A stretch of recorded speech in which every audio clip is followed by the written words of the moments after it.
المرسلين والآل والصحب أجمعين والتابعين لهم بإحسان إلى يوم الدين وسائر عباد الله الصالحين أن الله يعلي درجاتهم في الجنة ويحمينا بحمايتهم ويمدد بمدادهم ويدخلنا بشفاعتهم وينفعنا ببركاتهم ويرزقنا محبتهم والتخلق بأخلاقهم ويشرنا في زمرة في عافية. الفاتحة.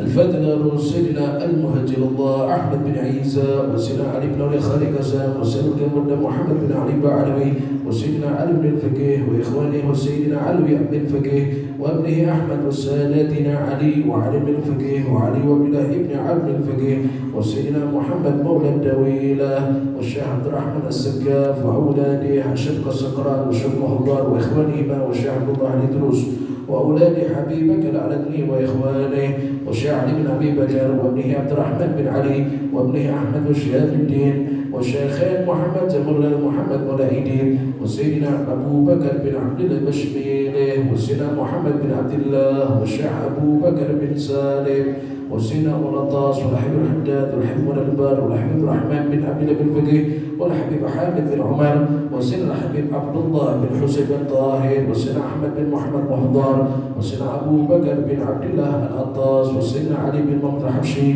والحبيب عبد الله بن شاه الدروس والحبيب أحمد بن الدروس والحبيب عبد الرحمن المشهور وابنه علي وابنه عبد الله بن علي المشهور والحبيب سالم بن حفيد والحبيب عبد الله بن الشاذلي والحبيب علوي بن عبد الله بن شهاب الدين وابنه محمد بن علوي وجميع ساداتنا الأبي علوي والشيخ سعيد العمودي والشيخ سالم بن فضل بافضل والشيخ علي بن محمد الخطيب والشيخ سعد بن مدحت والشيخ عبد الله بن أحمد بن سودان ومشايخ حضرة الجميع ووالدينا وأولادنا وأهلنا ومشايخنا والمعلمين وكتب حضر والديه وجميع المسلمين أن الله يعلي درجاتهم في الجنة ويغفر لهم ويرحمهم ويدخلهم الجنة. الفاتحة.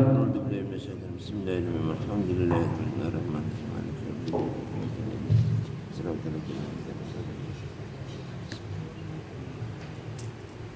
الفاتحة لسهل القول البهور والكرامة ومن جاء منه خير أوصلنا بخير ومن كان سببا هذا الجمع العظيم والقراء والمستمعين أن الله يجمل أحوالهم ويكون في عونهم ويتقبل منهم ويغفر لوالديهم ووالدنا ولجميع المسلمين ويجمع قلوبنا على التقوى ويحفظنا إياهم من كل أذى وبلوى مع العافية الدائمة التامة. الفاتحة.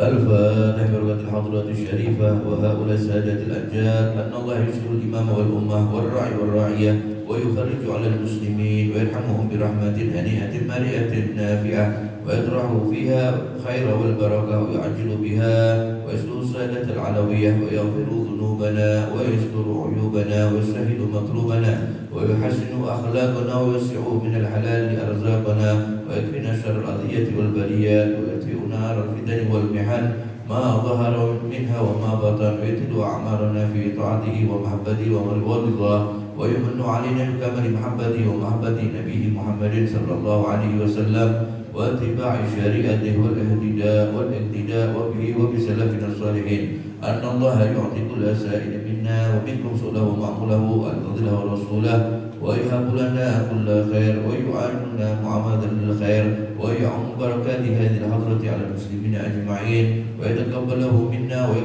ويقبلنا على ما فينا ويمن على الجميع بكمال حسن السابقة وحسن الخاتم عند الموت في خير وعافية وإلى حضرة النبي محمد صلى الله عليه وسلم. الفاتحة.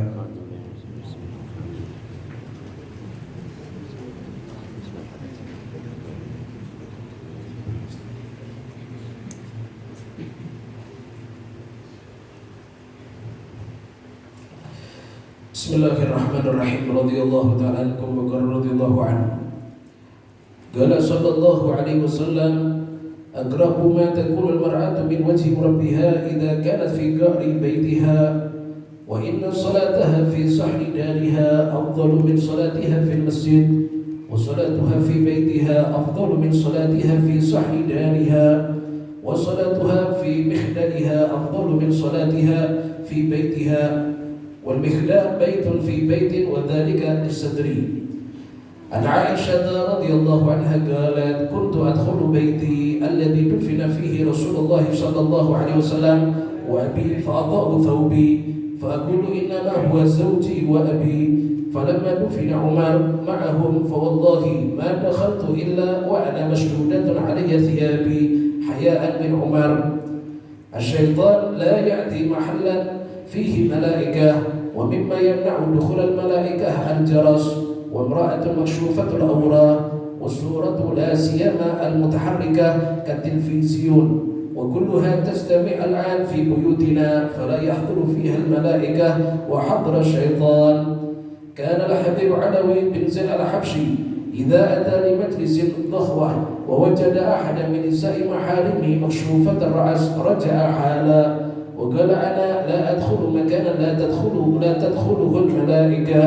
ويدل لذلك قصة سيدتنا خديجة مع سيدنا جبريل لما أتى إلى النبي صلى الله عليه وسلم بالوحي وهو عندها أزالت الخمار فسري عنه صلى الله عليه وسلم فإذا ردته رجع الوحي فتحقق أنه ملك.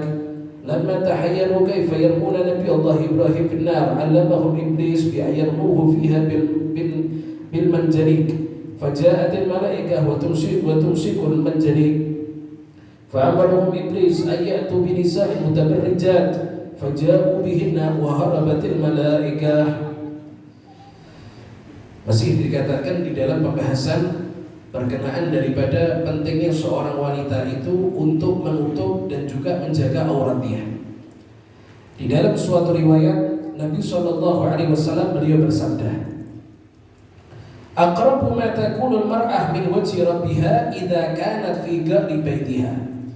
Nabi beliau menyatakan keadaan seorang wanita yang paling dekat kepada Tuhannya yaitu tatkala wanita tersebut dia mengerjakan salat fi qa'ri baitiha, ada di rumah yang terdalam, rumahnya dia yang terdalam.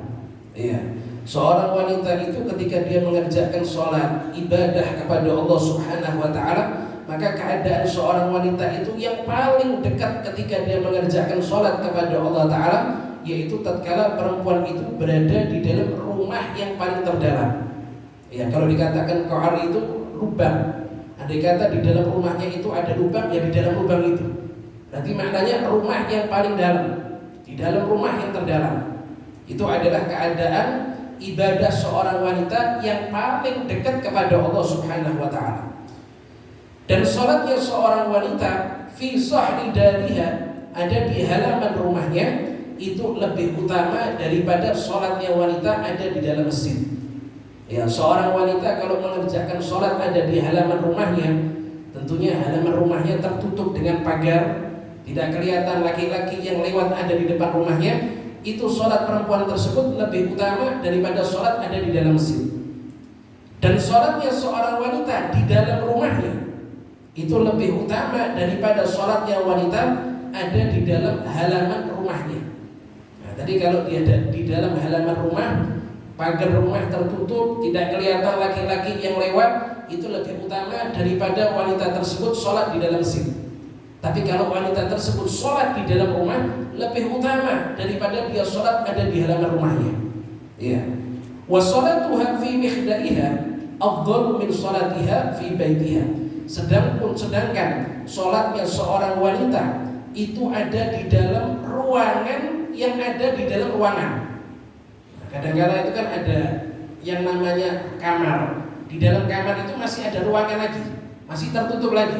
Nah, sholatnya perempuan ada di tempat seperti itu adalah sholat yang paling utama, bahkan lebih utama daripada sholatnya dia ada di dalam rumahnya. Nah, dikatakan seperti itu. Kenapa sebabnya? Karena itu jauh lebih menutup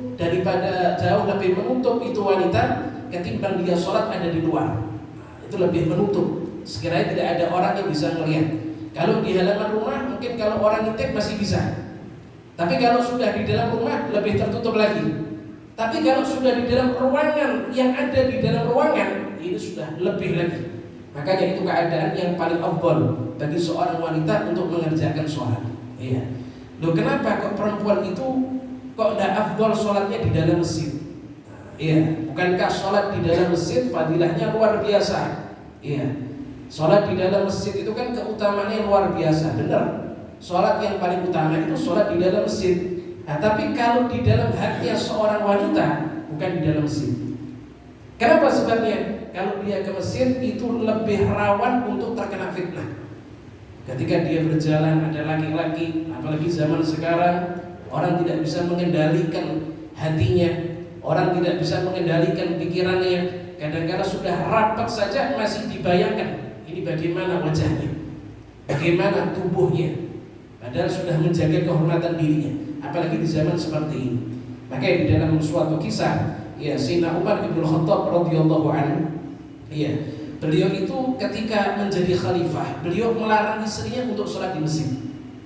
Ya, beliau melarang istrinya untuk mengerjakan sholat ada di dalam masjid. Padahal kebiasaan istri ketika itu, istri Sayyidina Umar di zaman Nabi SAW sering datang ke masjid. Tapi ketika di zaman kekhalifahan Sayyidina Umar bin Khattab, beliau melihat ini keadaan sudah mulai pudar. Dalam arti kalau zaman Nabi orang itu betul-betul takut. Tapi sepeninggal Nabi sudah mulai ada orang-orang yang matanya mulai jelalatan, mulai tidak bisa menjaga pandangannya, mulai tidak bisa menjaga hatinya. Maka Sayyidina Umar melarang istrinya untuk sholat di masjid.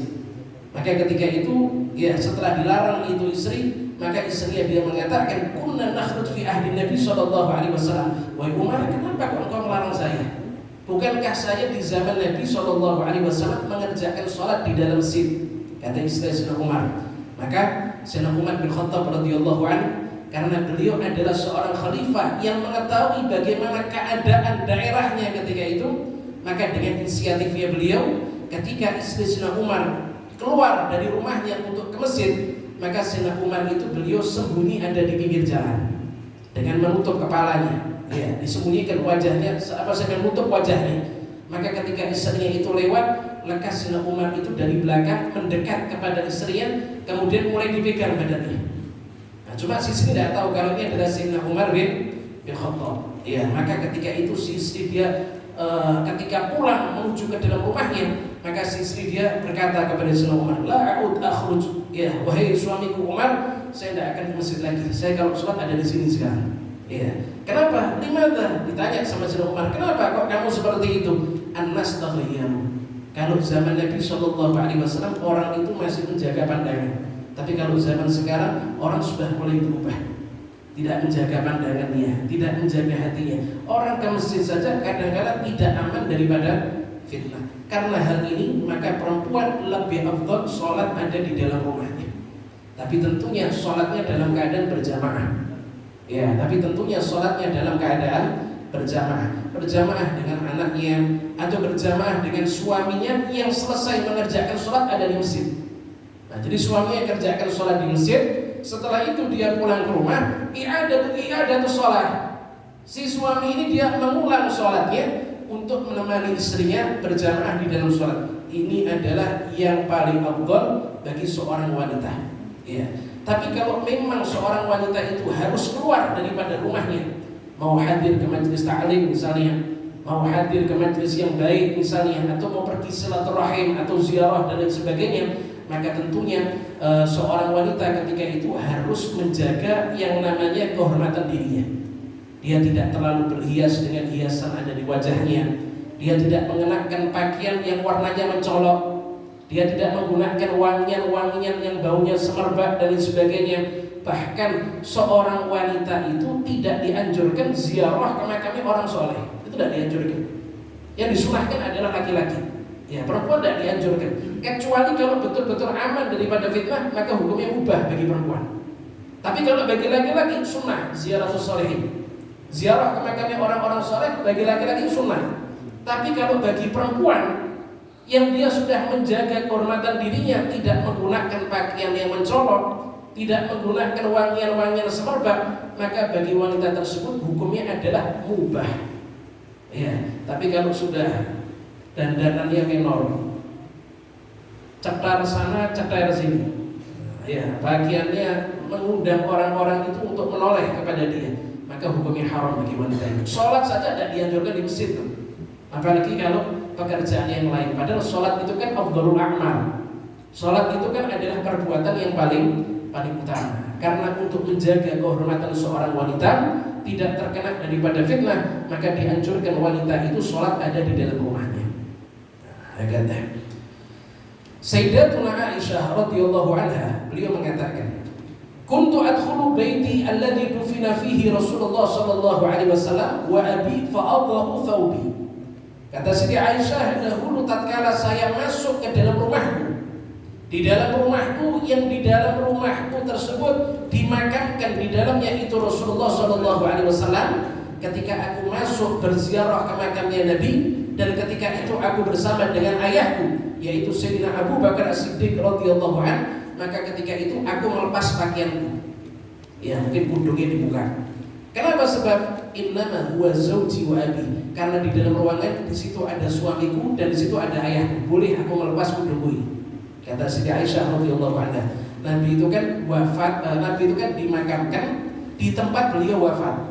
Karena Nabi SAW beliau wafat ada di kamarnya Siti Aisyah radhiyallahu anha, maka Nabi dimakamkan di dalam kamarnya Siti Aisyah. Nah, ketika Siti Aisyah itu masuk ke dalam kamarnya dan di situ ada makamnya Nabi, ketika itu beliau bersama dengan Sayyidina Abu Bakar, Siti Aisyah membuka pundungnya.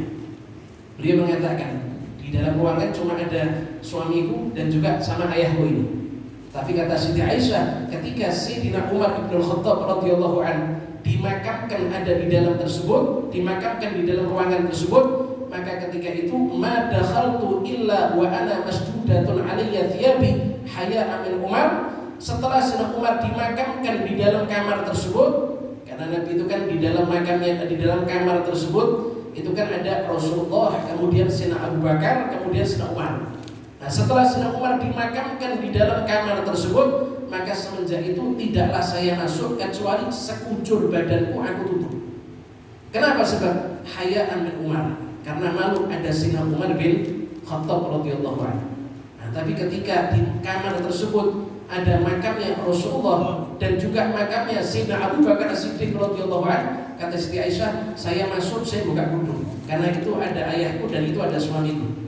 Tapi setelah dimakamkan di tempat itu ada Sayyidina Umar, maka setiap saya masuk, tidaklah saya masuk kecuali saya tutup sekujur tubuh. Kenapa? Karena di dalamnya ada Sayyidina Umar bin Khattab yang bukan mahramnya Sayyidatuna Aisyah radhiyallahu anha. Walaupun kepada yang sudah meninggal tetap menjaga kehormatannya. Ya, walaupun kepada yang sudah meninggal tetap menjaga apa? Menjaga kehormatannya. Kenapa? Sebab karena rasa malu seorang wanita itu menunjukkan rasa imannya dia kepada Allah Ta'ala. Semakin perempuan itu dia punya sifat malu, semakin imannya dia itu semakin memuncak kepada Allah Subhanahu wa Ta'ala. Dikatakan seperti itu. Baik. Kemudian dikatakan pula, yang namanya syaitan itu tidak akan datang kepada suatu tempat yang di dalamnya ada malaikat. Ya, kalau di dalam satu tempat itu ada malaikatnya Allah Ta'ala, syaitan tidak datang. Ya. Termasuk yang bisa menjadikan malaikat tidak akan masuk ke dalam suatu tempat, yaitu adanya jaros. Jaros itu lonceng. Nah, lonceng itu kan alat yang dipakai oleh orang-orang Nasara untuk mengundang atau untuk mengumumkan waktu ibadahnya. Nah, kalau ada lonceng, malaikat tidak mau masuk. Ya, kalau ada lonceng, malaikat tidak akan masuk. Begitu juga termasuk yang menjadikan malaikat itu tidak mau masuk ke dalam ruangan, kalau di dalam ruangan itu ada seorang wanita yang membuka aurat. Ya, kalau di dalam ruangan itu ada seorang wanita yang buka aurat, malaikat tidak mau masuk. Wasurah la siyamal mutahrikah katilviziun. Begitu juga yang namanya gambar. Ya, gambar-gambar wanita, apalagi gambarnya bergerak. Seperti apa ini? TV. Itu kan gambar bergerak, itu bukan gambar bergerak ada hantunya, bukan ya. Tapi gambar bergerak itu kayak televisiun, seperti TV. Iya. Nah, Nah, itulah siyama itu lebih-lebih lagi dikatakan seperti itu. Dan subhanallah, kesemuanya ini wanita yang buka aurat, kemudian gambar yang bergerak, semuanya ini terkumpul ada di dalam rumah-rumahnya kita sekarang. Iya, terkumpul ada di rumahnya kita sekarang, sehingga rumah orang-orang muslim yang zaman sekarang banyak dinyalakan TV yang menampakkan gambar-gambar wanita yang bergerak, dan di dalam rumah itu ada perempuan-perempuan yang tidak menjaga auratnya, sehingga menjadikan tempat-tempat tersebut, rumah-rumah orang muslim zaman sekarang itu adalah sedikit sekali didatangi oleh malaikat, malah justru banyak sekali didatangi oleh syaitan. Nah, iya, jadi termasuk yang menjadikan malaikat itu tidak mau datang itu adanya lonceng. Begitu juga adanya anjing. Nah, ini juga sama ini, anjing juga tidak boleh. Ya, begitu juga gambar-gambar yang sifatnya mungkarat. Gambar-gambar yang sifatnya itu menjadikan orang lalai kepada Allah Ta'ala, terutama gambarnya bergerak, itu lebih utama, kayak televisi itu. Ya, makanya dikatakan, ya subhanallah, zaman sekarang terkumpul di rumahnya orang-orang muslim banyak gambar-gambar yang tidak pantas untuk dilihat, ditampilkan TV-TV, sinetron dan lain sebagainya. Kemudian juga banyak wanita yang tidak menjaga aurat di dalamnya, sehingga sedikit sekali malaikat yang masuk ke sana. Tapi banyak syaitan-syaitan yang datang ada di tempat itu. Makanya hati-hati, ya, hati-hati. Ini bukan maksudnya malaikat tidak masuk, ini berarti Israel tidak masuk juga, enggak. Malaikat rahmat ya tidak masuk. Tapi kalau malaikat adab nomor 1 maksudnya. Ya, malaikat adab datang pertama kali itu. Ya, naudzubillah min dzalik. Hati-hati. Ya. Dikatakan ada seorang ulama yang bernama Al-Habib Alawi bin Zaid Al-Habsyi. Itu setiap kali beliau datang kepada majelisnya, ya setiap kali beliau datang ke dalam suatu majelis dhuhwah, ada di waktu duha di pagi hari, dan beliau mendapatkan di tempat tersebut ternyata ada seorang wanita daripada mahramnya yang membuka kudungnya, raja ahal, maka beliau lekas pulang. Ya, Habib Ali bin Zaid Al-Habsyi itu kalau masuk ke dalam suatu tempat, di situ ada seorang mahramnya, bukan mahramnya, ya mungkin anak putrinya, atau mungkin saudarinya, atau mungkin bibinya yang mahram sama dia, dalam keadaan membuka kepalanya, maka kalau beliau datang melihat langsung beliau pulang, tidak mau masuk. Ya. Dan ketika itu beliau mengatakan, ana la adkhul makanan la tadkhuluhul malaikah. Saya tidak mau masuk ke dalam suatu tempat yang tidak dimasuki oleh malaikat, karena di dalamnya ada perempuan yang membuka aurat. Ya. Ini sama, ya seperti apa yang pernah terjadi pada zaman Nabi SAW, tatkala beliau pertama kali mengumumkan kenabiannya, didatangi oleh Jibril, mendapatkan wahyu daripada Allah Subhanahu Wa Taala, maka dikisahkan Siti Khadijah itu diantara cara untuk meyakinkan siapa yang datang kepada Rasulullah SAW. Maka ketika itu Siti Khadijah bilang sama Rasulullah, ya Rasulullah, nanti kalau malaikat yang datang kepada kamu datang mau menyampaikan wahyu, coba saya dikasih kabar, kata Siti Khadijah. Maka selang berapa saat Jibril turun, Nabi ngasih kabar, wahai Khadijah, sekarang Jibril datang. Ya, maka ketika itu Siti Khadijah berkata, ya Rasulullah, coba engkau tiduran ada di paha kiriku, kata Siti Khadijah. Nabi beliau tiduran di paha kirinya Siti Khadijah. Siti Khadijah tanya, gimana wahai Rasulullah, masih kelihatan tidak? Masih kelihatan, ada di hadapanku ini, kata Rasulullah. Coba engkau pindah di paha kanan ini. Ya, setelah Nabi pindah tiduran di paha kanan Siti Khadijah, Siti Khadijah tanya, gimana, masih kelihatan ya Rasulullah? Masih kelihatan. Coba kamu saya peluk dari belakang, kata Siti Khadijah. Ya, setelah dipeluk dari belakang, gimana ya Rasulullah? Masih kelihatan, masih kelihatan. Siti Khadijah ketika itu buka kudungnya. Ya, beliau buka kudungnya ketika itu. Siti Khadijah tanya, gimana ya Rasulullah? Kelihatan enggak? Sekarang enggak kelihatan. Nah, sekarang sudah tidak kelihatan lagi ada di hadapanku, kata Rasulullah SAW. Maka ketika itu Siti Khadijah mengatakan, benar wahai Rasulullah, yang datang kepada engkau adalah seorang malaikatnya Allah Ta'ala. Karena dikatakan di dalam kitab-kitab terdahulu bahwasanya para malaikat itu tidak akan datang ke suatu tempat kalau di tempat itu ada seorang wanita yang membuka auratnya. Maka ketika Siti Khadijah membuka kudungnya, Jibril langsung apa itu? Pergi. Tapi ketika masih dalam keadaan menutup auratnya, Jibril masih ada di situ. Setelah dibuka, pergi itu malaikat. Nah, ini juga dalil, ya. Malaikat itu tidak akan masuk ke dalam suatu tempat yang di dalamnya ada seorang wanita yang membuka aurat. Nah, kemudian yang terakhir dikisahkan juga ada di sini, ya, bagaimana tatkala Raja Namrud dan juga bala tentaranya, mereka itu bingung gimana caranya mereka itu melempar Nabi Allah Ibrahim alaihissalam ke dalam api yang besar. Ya, tidak mungkin kalau digandeng kemudian dijombrokkan. Ini api terlalu besar, mendekat sudah kebakar. Tidak usah masuk, mendekat sudah kebakar. Ini gimana caranya untuk melempar Nabi Ibrahim ke dalam api itu? Maka ketika itu iblis mengajari mereka, mengajari Namrud dan juga para tentaranya untuk melempar Nabi Ibrahim alaihissalam dengan manjanik. Manjanik itu termasuk alat perangnya zaman dahulu untuk melempar batu dari satu tempat ke tempat yang jauh. Itu namanya manjanik. Kalau bahasa sekarang namanya apa ya? Ketapel tapi besar. Ketapel tapi besar. Iya. Iblis ngajari, coba lempar Ibrahim ke dalam api yang besar dengan ketapel ini, manjanik itu. Iya.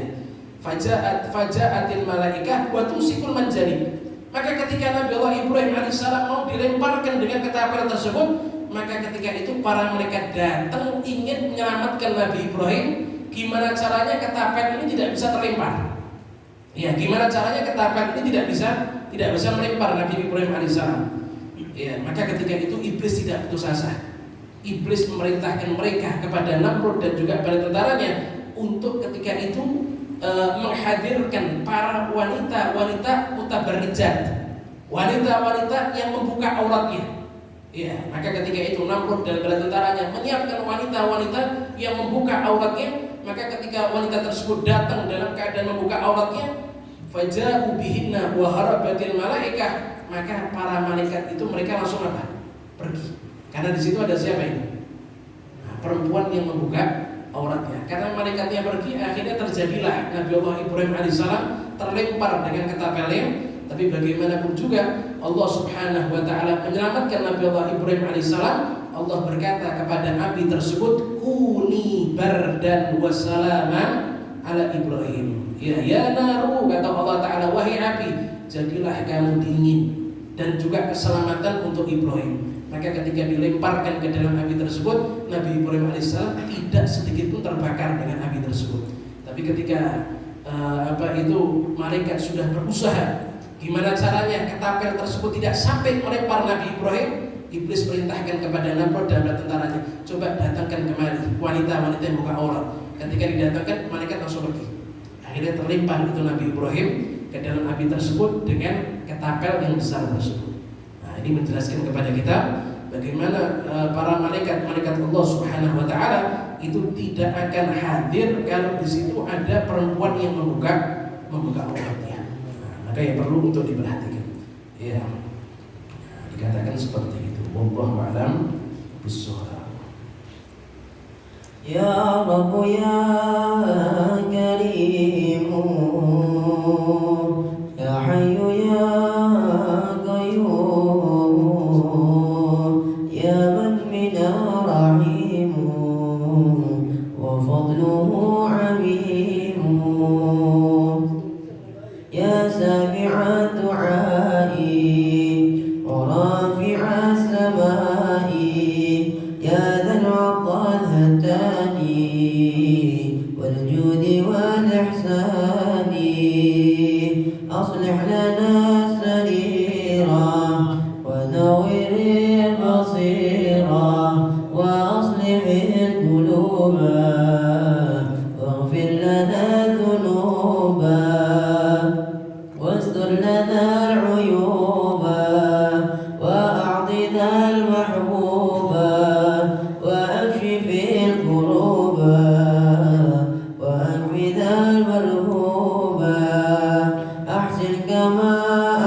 واختم لنا بالحسنى يا ربي واعف